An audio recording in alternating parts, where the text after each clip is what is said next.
nafsu itu benar-benar dilatih. Maka masyhur dalam cerita ada orang perang sama Ali radhiyallahu anhu. Ketika perang ini sangat semangat. Tapi ketika orang itu meludahi dan Sayyidina Ali ini tersinggung karena diludahi, Sayyidina Ali langsung angkat tangan. Sudah perangnya nggak usah diteruskan. Karena saya marah sama kamu sekarang demi nafsu karena kamu meludahi saya. Padahal saya tadi motifnya demi Allah dan Rasul. Jadi sangat tipis bedanya kita emosi karena diri kita dan emosi karena Allah dan Rasul. Sehingga ketika diludahin ini terus beliau mikir jangan-jangan perang saya karena saya diludahi. Nah yang hilang dari peradaban modern adalah Allah itu tidak begitu hadir di hati kita. Saya sering cerita di mana-mana teks hadis itu sebenarnya berbunyi gini, ini hadis sahih. Mangka na yu'minu billahi wal yaumil akhir fal yukrim jarohu. Ada yang fal yukrim jarohu doifahu, ada yang fal yakul khairan aw yasmu. Siapa yang iman dengan Allah dan Rasul maka harus memuliakan tetangganya, memuliakan tamunya. Dulu itu ada seorang ulama dipanggil anak muda, dibully dari sekarang. Wahai kiai, datang ke rumah saya. Datang kiai itu. Setelah sampai ke rumah orang itu, silakan kiai kembali ke rumahnya, saya tidak butuh kiai. Kiai itu dengan riang kembali. Setelah di rumah dipanggil lagi.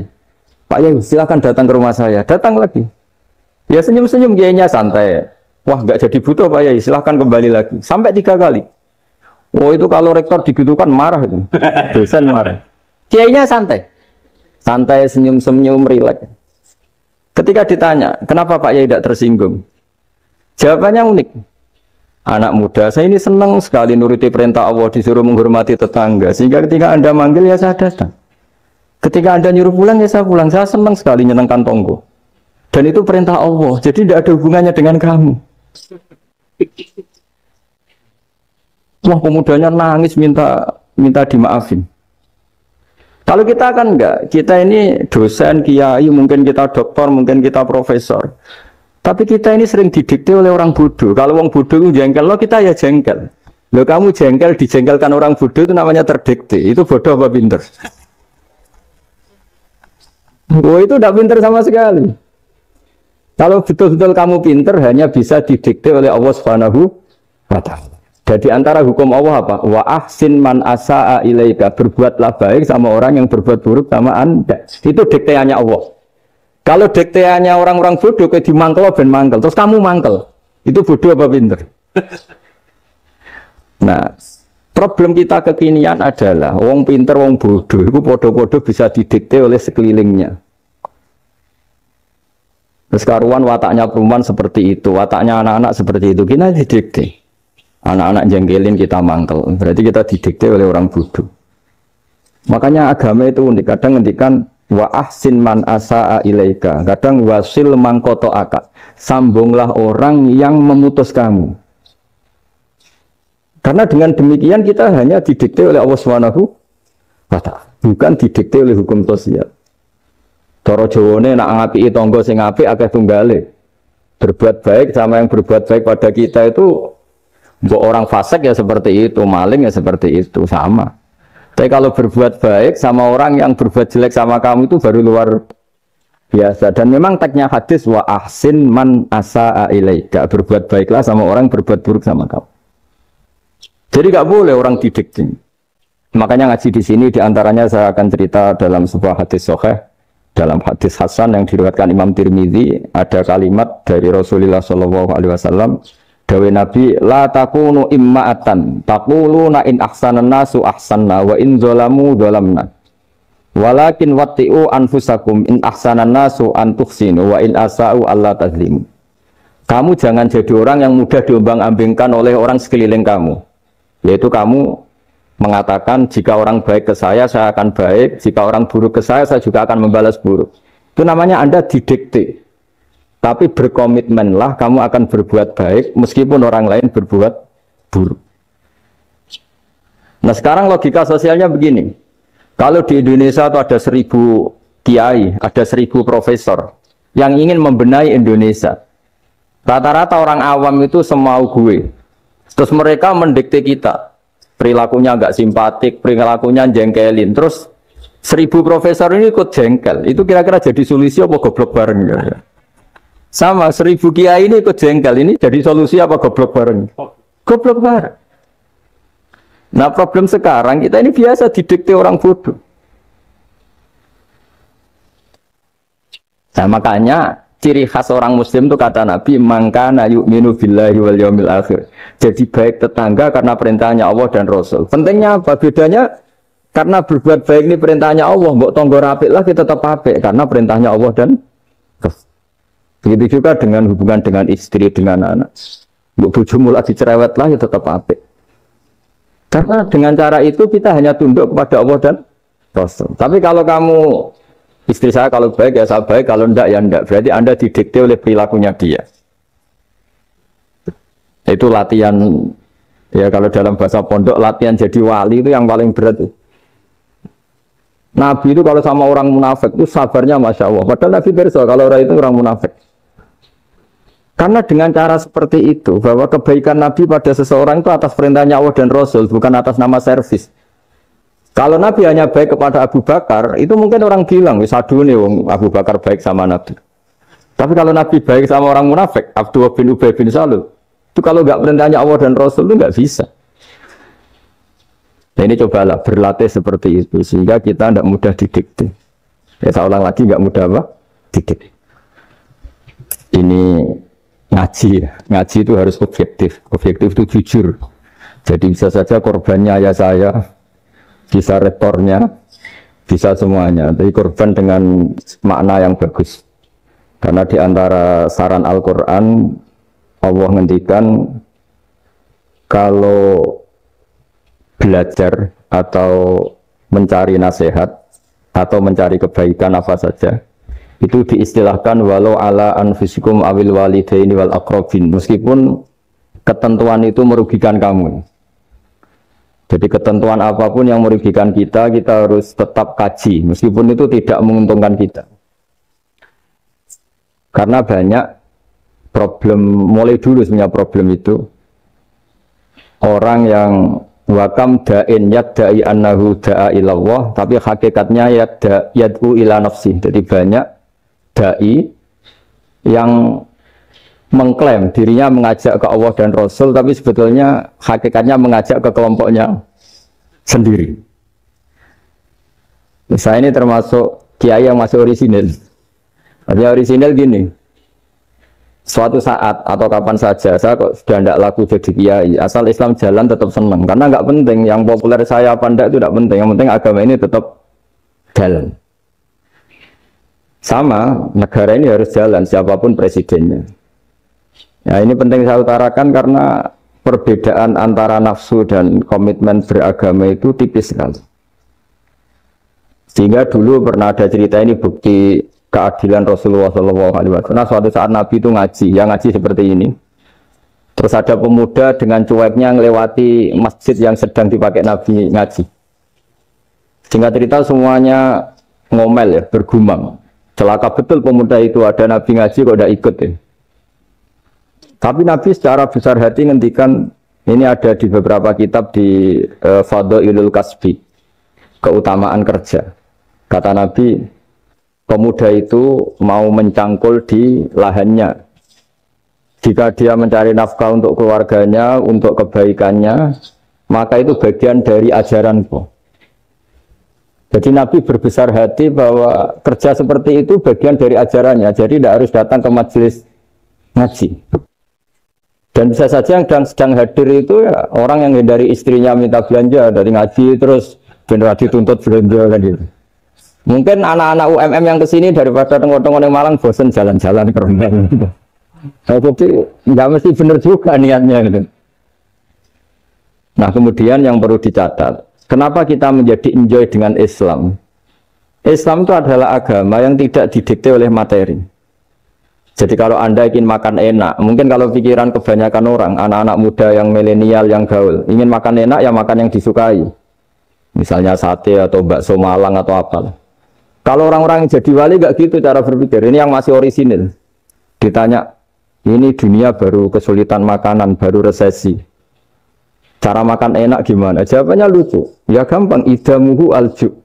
Idam itu lauk. Kalau kamu ingin makan lauknya paling enak apa? Alju. Kamu harus lapar banget. Sampai kalau puasa itu melihat tempe itu wah luar biasa. Tapi kalau kamu nggak puasa, air putih itu nggak menantang. Tapi kalau puasa, tempe air putih itu menarik dan Anda tetap lahap. Apa? Karena lauk terbaik adalah alju, yaitu lapar. Nah tapi kita ini enggak, kita ini kayak orang bodoh. Kayak orang bodoh tadi, profesornya makan nyaman ya kalau sesuai selera. Nah itu kan sama dengan anak-anak ABG. Anak ABG itu makan lahap ya kalau yang disukai. Lalu bedanya apa ABG sama profesor? Kalau cara berpikir masih sama kan itu. Kiainya juga gitu, kiai makan enak kalau yang disukai, kalau enggak. Lalu bedanya apa kiai sama orang awam? Orang awam juga gitu, makan lahap ya kalau yang disukai. Nah ternyata perilaku kita ini yang pintar sama yang bodoh sama maksudnya. Kalau kamu ingin berkasta lebih baik, itu cara makan enak itu apa? Idamuhu al-ju'. Lauk terbaik adalah karena kita sangat lapar. Makanya masyhur dalam cerita-cerita tarikh sirah nabawiyah. Nabi diberi hadiah, beberapa hadiah. Di antaranya ada yang diterima, ada yang enggak. Termasuk yang dikembalikan itu dokter. Ada seorang raja memberi hadiah Nabi dokter Tobit. Itu sama Nabi dikembalikan. Karena dokter ini sudah lama kumpul Nabi itu nggak pernah sakit. Akhirnya dokter ini putus asa, ini nggak perlu diobatin. Ketika ditanya, kenapa ya Rasulullah engkau tidak pernah sakit? Karena kita ini kaum, kita ini komunitas masyarakat yang tidak akan makan kecuali lapar. Dan kalau sudah makan, berhenti sebelum kenyang. Jadi sederhana sekali pengobatan zaman Nabi. Sebagian besar penyakit itu pasti disebabkan kita ceroboh dalam hal makan. Sudah ngerti kalau durian masalah, kalau makan durian ini nggak kehitung gitu. Apalagi kalau gratisan itu tambah banyak. Gitu. Pola tidur juga gitu, kata Nabi. Dan kita tidak tidur kalau tidak sangat ngantuk. Nah, itu namanya orang-orang soleh yang sudah ada didikte materi. Kalau yang didikte materi kan bisa tidur nyenyak kalau kasurnya enak, AC gini-gini. Sebenarnya enggak, tidur enak itu ya kalau sangat ngantuk. Mbok di gudang, mbok di bis, kalau sangat ngantuk ya semuanya ya enak. Sama, mbok lapar, mbok hanya tempe, tapi kalau sangat lapar itu ya enak. Ya ini ilmu yang mulai hilang, ilmu-ilmu yang mulai hilang. Nah ini pentingnya ngaji ya. Jadi akhirnya ulama-ulama Indonesia itu dipakai rujukan. Jadi mulai Mbah Hasyim, Mbah Ahmad Dahlan sampai era buyut-buyut itu masih orang alim. Lama-lama yang di Indonesia ini orang-orang yang bodoh. Sehingga orang Jawa kalau ke sana dibully, ya Jawa tak kuluh kaya. Orang Jawa itu penggaweannya itu makan ular. Karena belut itu kalau di kamus itu persis ular. Dulu itu kan kamus tidak full color. Gara-gara gak full color, gambar belut sama ular itu sama. Belut itu belut sama ular kalau nggak full color gambarnya sama apa enggak? Sama. Terus orang Jawa itu kan masih banyak yang makan bajing tupai. Bajing kalau digambar tidak full color sama dengan tikus. Gambar yang tidak warna hitam putih. Sehingga kita ini dibully pemakan tikus dan pemakan ular. Karena belut itu persis ular kalau digambar yang tidak full color. Sampai datang Syekhona Khalil, datang ulama. Ngarang kitab ya judulnya Al-Belut. Karena nggak terima bangsanya dinyek makan apa? Ular. Karang. Wal belut hayawanun bakhriyun terus ya isu fi kadza wa kadza itu beda dengan al hayyah. Itu diterangkan. Mulai bisa nerima. Terus sistem hotel juga gitu. Sama tanyakan dalam sejarah dulu orang Sedayu ada namanya Syekh Mukhtar. Syekh Mukhtar bukan bikin rumah besar yang siapapun orang Indonesia haji itu nempat di sana. Nah ini yang menginspirasi akhirnya ada hotel. Dulu Syekh Mukhtar hanya menyediakan untuk hujat-hujat Indonesia. Lama-lama jadi hotel. Cara ibadah juga gitu. Kita-kita ini kan, saya ini punya bapak kiai, mbah kiai. Punya guru yang sangat alim, ya, seorang kiai Kiai Memun. Itu dulu kita pengkaji ilmu itu tidak pernah tahu bedanya NU dan Muhammadiyah. Karena dulu Mbah Darwis itu, Kiai Dahlan itu dulu ngajinya bersama Mbah Hasim ketika di Indonesia yang ngaji Mbah Soleh Darat.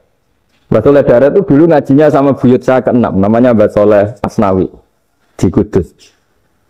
Mbah Soleh Darat itu dulu alim-alimnya orang Jawa ya Mbah Soleh Darat, Soleh bin Umar. Tempatnya di Semarang, tapi beliau itu sebenarnya orang Jepara yang dekat Kudus. Setelah di Mekah, Mbah Hasyim ini mondoknya ya, mulazimnya ke Syekh Mahfud Termas. Tapi sesekali ke Syekh Khotib Minangkabau. Nah yang Mbah Ahmad Dahlan lebih sering ke Syekh Khotib Minangkabau, sesekali ke Mbah Mahfud. Singkat cerita, karena Syekh Khotib Minangkabau sudah modern ya, terlibat organisasi dunia. Pas itu beliau pengagum Muhammad Abduh, pengagum Rasid Ridho. Sehingga bawaannya Mbah Dahlan itu lebih pergerakan, karena beliau lebih mengidolakan Syekh Khotib. Nah Syekh Khotib sendiri sebenarnya orang Minangkabau. Jadi beliau namanya Muhammad saja sebetulnya. Jadi menantunya orang Arab. Oh itu dicibir mertuanya ini karena punya mantu orang Jawa, orang ndak Arab. Singkat cerita terus di mertuanya bilang gini, kamu jangan pernah bilang kalau orang Arab itu mansa kanal Arab, orang yang bertempat di Arab. Walakin mantakallama bi arabiyyin fasihin, tapi orang bisa ngomong Arab secara fasih. Singkat cerita, kalau kamu tidak percaya, nanti suatu saat menantu saya kalau Jumatan, tidak usah kamu kasih tahu, langsung suruh jadi khotib. Tidak usah kamu kasih tahu, sarannya tidak usah kamu kasih tahu. Kalau sekarang kan enggak. Kalau dosen mau jadi khotib kan mengumpulkan materi dulu. Lucunya di antara materinya itu dari TV. Makanya jadi ribet kan khutbah sekarang. Kalau musim corona ya akan ngomong corona, musim apa yang ngomong apa. Jadi lagi-lagi didikte oleh media. Sebenarnya kalau ngomong kan sesuai kebutuhan umat, ini obatnya apa. Tapi enggak sesuai trending topik, itu kan kayak anak-anak gawe. Ini dokter kok gitu kan aneh. Singkat cerita si khotib ini enggak dikasih tahu, Syekh Muhammad tadi enggak dikasih tahu, langsung disuruh khutbah. Fatakallama bikalamin fasihin. Dia ngomong fasih sekali. Bahkan ngalah-ngalahi fasihnya orang Arab asli. Semenjak itu beliau dapat gelar Al-Khotib, orang yang cakap berpidato berkhutbah. Ya terus dia Khotib Al-Minangkabau. Jadi orang Indonesia itu luar biasa. Dulu yang namanya orang Indonesia di Arab Saudi itu dihormati sekali, karena yang ke sana itu pasti ulama. Sudah alim di Indonesia ke sana, termasuk Mbah Ahmad Dahlan, Mbah Hasyim dulu karena sama-sama muridnya Mbah Soleh Darat.